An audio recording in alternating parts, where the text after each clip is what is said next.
19장에는 행음, 조직폭력배, 성폭행 협박, 집단 성폭행, 그리고 시신훼손까지 정말 끔찍하고 엽기적인 것들이 등장합니다.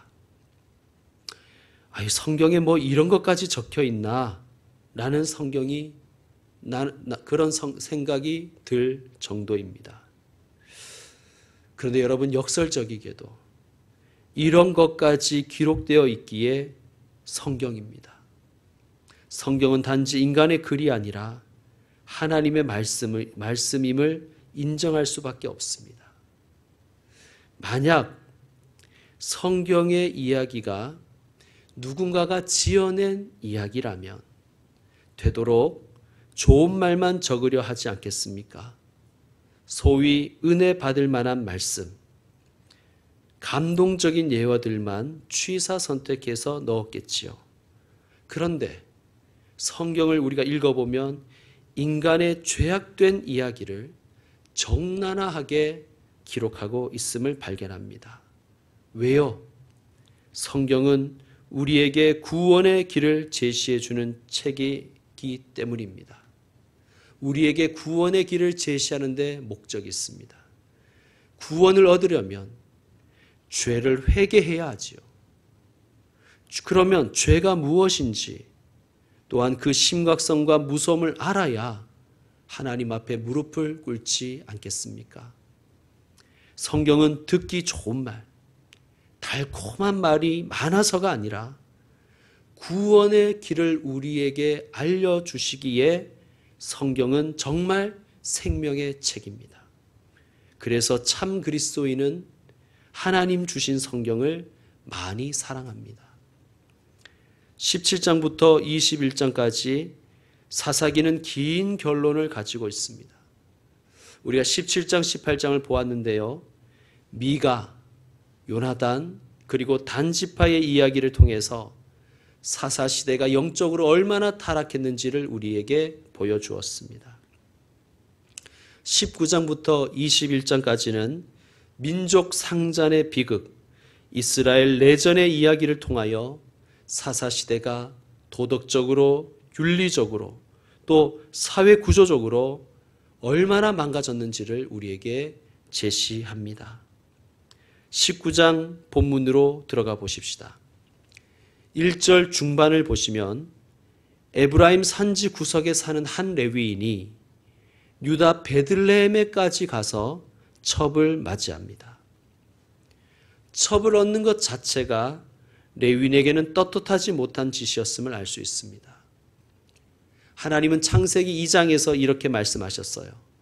이러므로 남자가 부모를 떠나 그의 아내와 합하여 둘이 한 몸을 이룰지로다. 아멘. 둘이 합하여 한 몸을 이룰지로다. 1대 2나 1대 3으로 한 몸을 이루라는 말씀을 하지 않으셨습니다. 일부 일처가 하나님의 뜻입니다.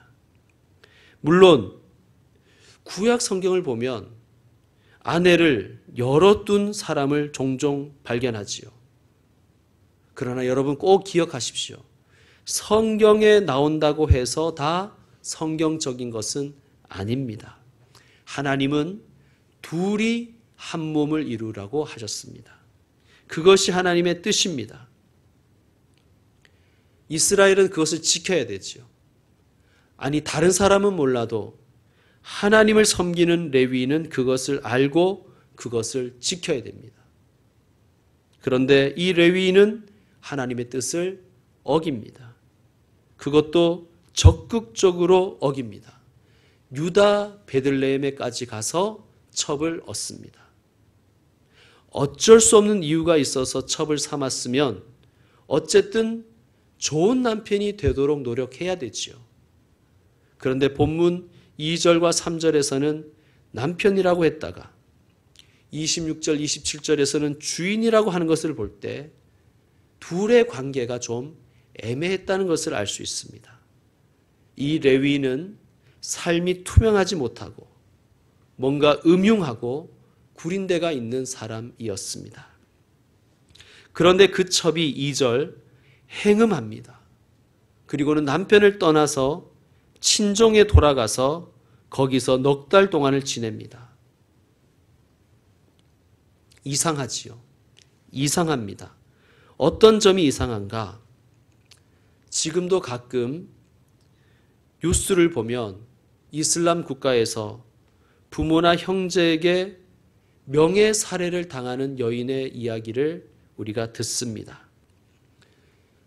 고대 이 지역의 문화를 생각할 때 행음한 여자를, 심지어 남편에게서 도망친 여자를 친정에서 받아준다는 것은 말도 되지 않습니다. 가문의 치욕입니다. 극형으로 다스려도 아무도 말리지 않습니다. 고대 사회는 명예와 체면을 목숨처럼 생각하기 때문입니다. 그런데 더 이상한 것은 이 남편이에요.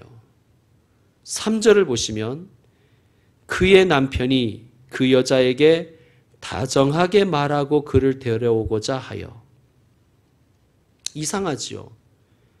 왜 이 남편은 행음하고 도망친 여자를 다정한 말로 설득해서 데려오려고 할까요? 집에 데려와서 쥐잡듯이 잡으려고 그랬을까요? 다정하게 달래서 데려오려고 했던 이 남편을 누가 맞이합니까? 3절 뒷부분을 보면 여자가 그를 인도하여 아버지의 집에 들어가니 라고 말씀합니다. 아니, 행음하고 집을 나와버린 여자, 넉 달 동안 돌아가지 않은 이 여자, 남편에게 걸리면 큰일 나지 않습니까? 그런데 이 여자가 남편을 맞아서 아버지에게로 데려간다니 참 이상합니다. 심지어는 그 여자의 아버지가 사위를 보고 기뻐합니다. 이것도 이상한 거예요. 아, 이렇게 우리 사위가 찾아온 걸 보니 내 딸을 용서했나 보다 라고 생각했을까요? 아니, 그러면 빨리 딸을 챙겨서 사위 따라 보내야죠. 사위에게 협조를 잘해야 딸의 과오도 조금 캄프락지 되는 것이 아니겠습니까?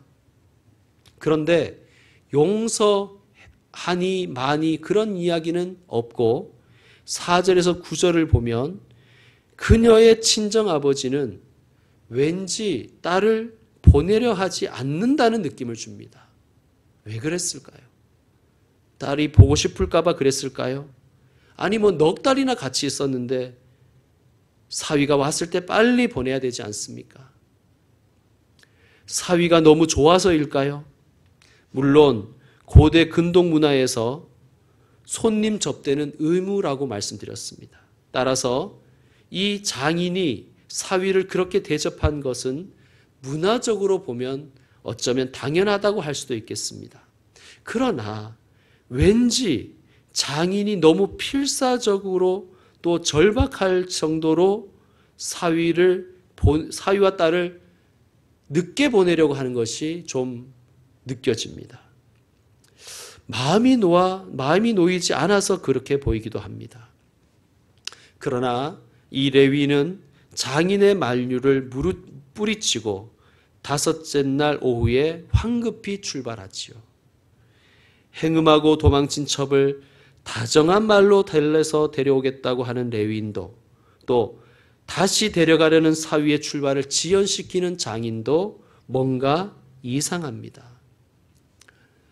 사건의 처음으로 다시 한번 돌아가 보겠습니다.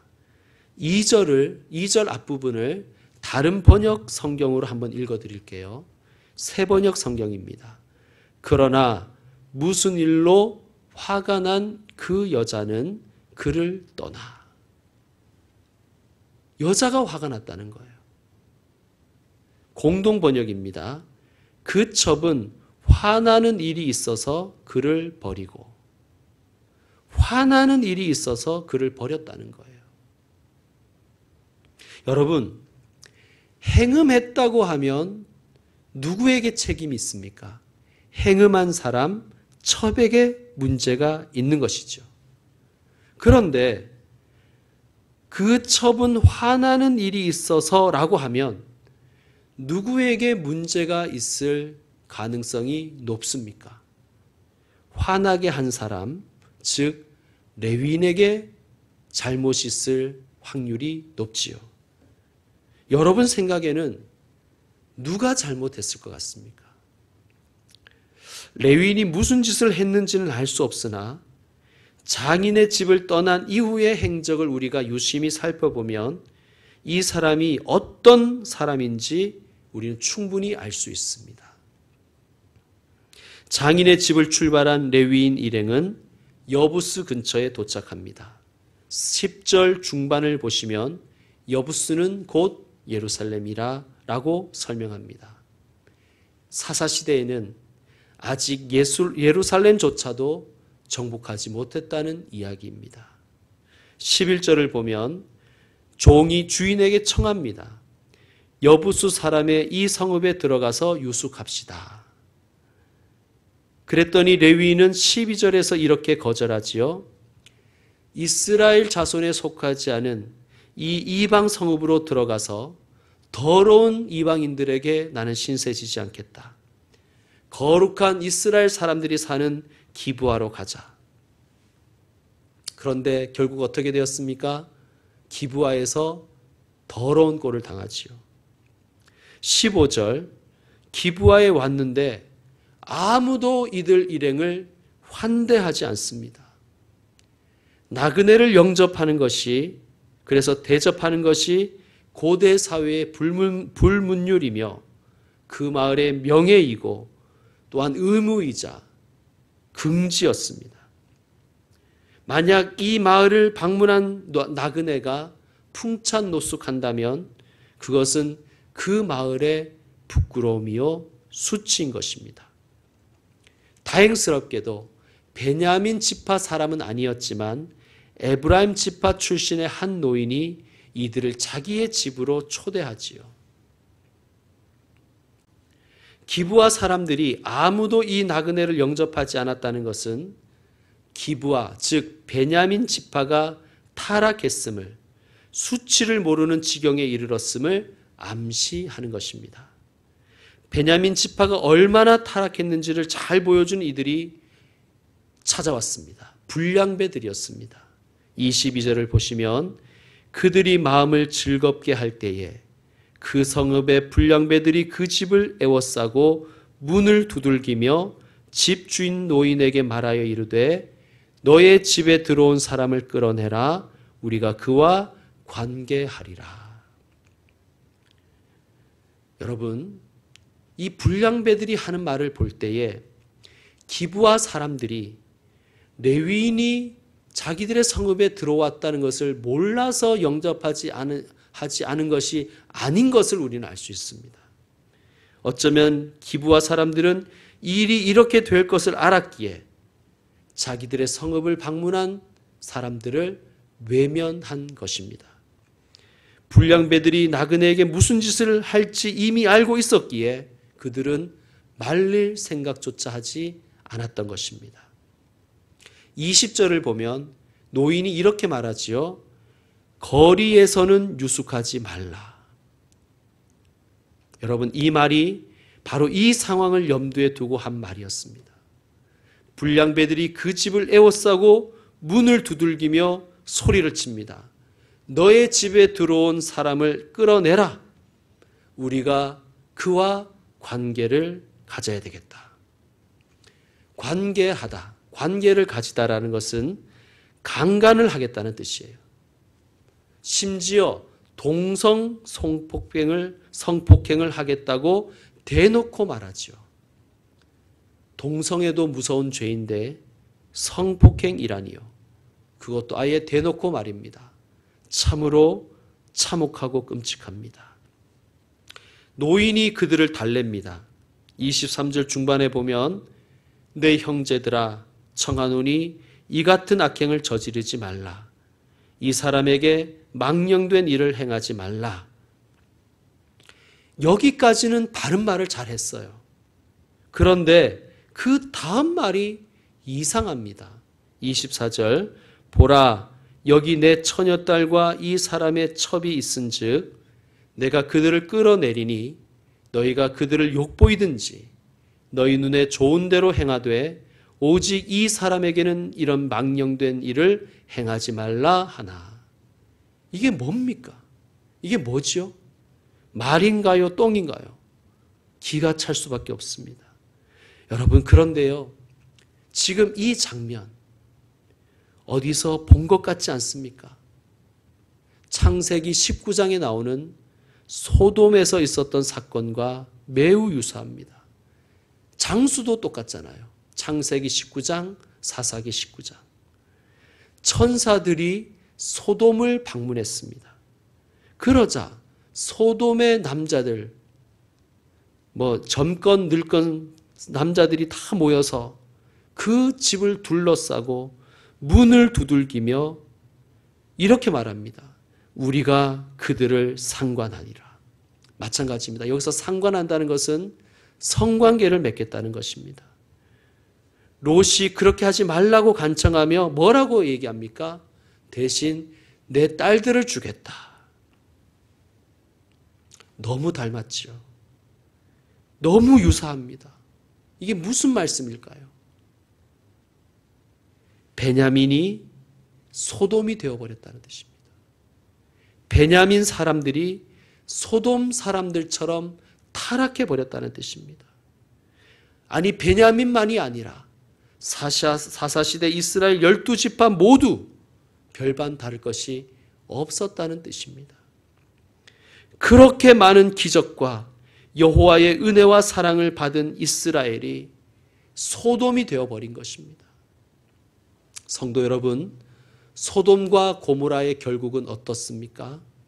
그 땅을 하나님께서 유황불비로 심판해 버리셨습니다. 20장, 사사기 20장과 21장은 소돔과 같이 변해버린 이스라엘에게 내리신 하나님의 심판의 이야기였습니다. 불량배들과 집주인이 실랑이 하고 있을 때 레위인이 어떻게 합니까? 사사기 19장, 오늘 본문 25절을 여러분 한번 읽어주십시오. 25절입니다. 25절 읽어주세요. 시작. 우리가 듣지 아니함으로 그 사람이 자기 첩을 붙잡아 그들에게 밖으로 끌어내매 그들이 그 여자와 관계하였고 밤새도록 그 여자를 유혹하다가 새벽 무명에 놓은지라. 자기의 첩을, 이 힘없는 여성을 불량배들의 먹잇감으로 던져줍니다.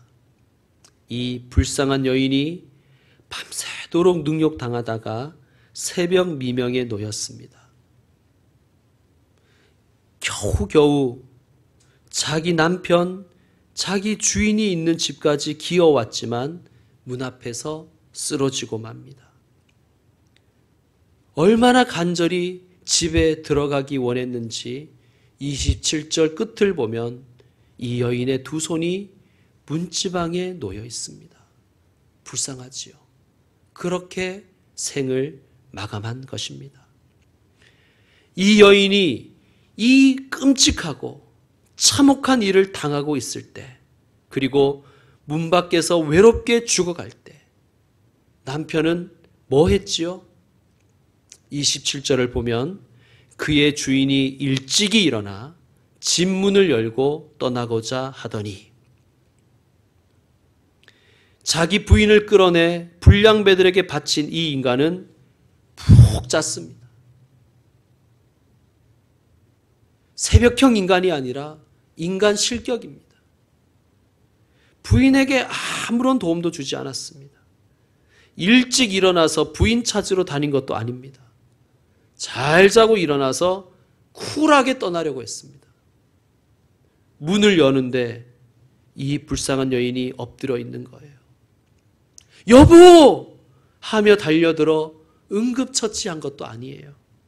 28절에 보면 그에게 이르되 일어나라! 우리가 떠나자! 이야기합니다. 그러나 아무 대답이 없는지라 이에 그의 시체를 나귀에 싣고 행하여 자기 곳으로 돌아가서. 매정하다는 말도 아깝습니다.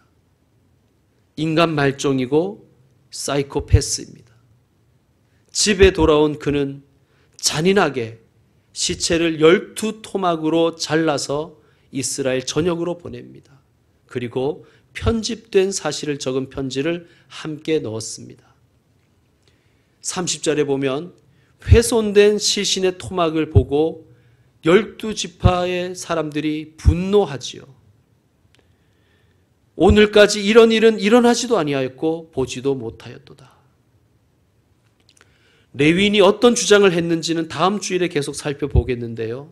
결론은 그의 거짓말로 인하여 베냐민 지파가 몰살의 위기에 처하게 됩니다. 레위인은 하나님께서 선택하여 구별하여 세운 사람들입니다. 우리가 다 레위인이에요. 레위인은 하나님을 위해서 생명을 위하여 일하는 일꾼으로 부름받은 것입니다. 그러므로 레위인은 이타적인 삶을 살고 거룩하게 살아야 할 사명이 있습니다. 그런데 오늘 본문에 나오는 레위인은 자기밖에 몰라요. 오직 자기 욕망을 위해서 이기적으로 살았습니다. 그의 이 이기적인 말과 행동으로 인하여 한 불쌍한 여인의 삶이 파멸되었고 뿐만 아니라 공동체 전체가 큰 위기에 빠졌습니다. 성도 여러분, 우리는 레위인입니다. 오늘 말씀을 통하여 한 사람이 타락하면 그것이 자기에게서 끝나는 것이 아니라 다른 사람의 인생도 지옥으로 만들어 버린다는 것을, 그리고 더 나아가 공동체를 파괴하고 사회를 무너뜨린다는 것을 다시 한번 깨달으시기를 부탁드립니다. 이제 말씀을 마무리하겠습니다. 오늘 본문의 마지막은 불편하고 끔찍하고 어둡고 비극적입니다. 그 시작이 이렇게 되었습니다. 1절 보시면 이스라엘의 왕이 없을 그때에, 그렇습니다.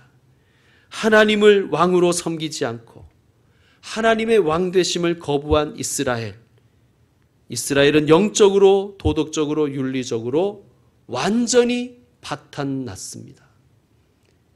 사사기는 우리에게 경고합니다. 너희도 하나님의 다스림을 받지 않으면, 하나님을 왕으로 모시지 않으면 너희들이 살아가는 이 시대와 공간도 사사시대 이스라엘과 다를 것이 없을 것이다.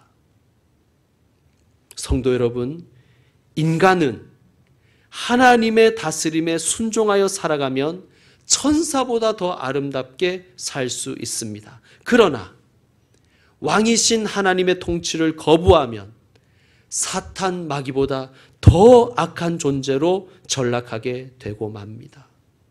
그러므로 우리에게는 왕이 필요합니다. 우리에게는 구원자가 필요합니다. 우리의 왕이신 하나님이여, 우리는 주님의 백성이오니 우리를 다스려 주시고 우리와 이 땅을 고쳐 주옵소서. 이 기도와 소망으로 살아가시는 저와 여러분 되기를 주의 이름으로 축원드립니다. 아멘. 기도하겠습니다.